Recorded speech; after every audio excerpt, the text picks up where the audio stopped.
If you are a writer working on a manuscript and hoping to get published, I've put together this publishing bootcamp series with all sorts of steps towards submission and publication so that you can get a sense of what happens. This is lesson number 16. I've addressed this in other videos, but it keeps coming up, so I'm going to do another one here.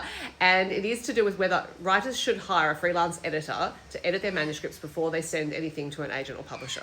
There seems to be a lot of advice going around on the internet, not from publishing professionals, saying that this is an absolute imperative. So as I've said elsewhere, agents and publishers do not expect writers to have their manuscripts professionally edited before they submit them. This appears to have become mixed up with talk online about self-publishing. If you are self-publishing, yes, you do need to have your manuscript edited. And that's because as a self-publisher, you are taking on all the functions of the publishing company, which include editing.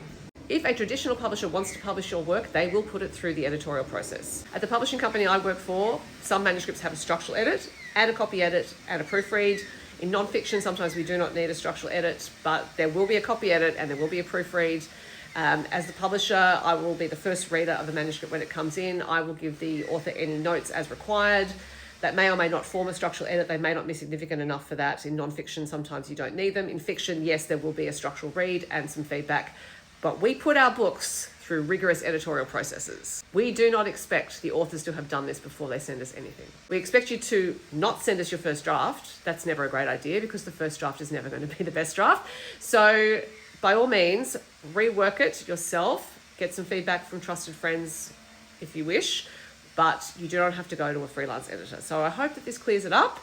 If not, leave some questions and I'll see what else I can tell you. Thanks for watching. Bye.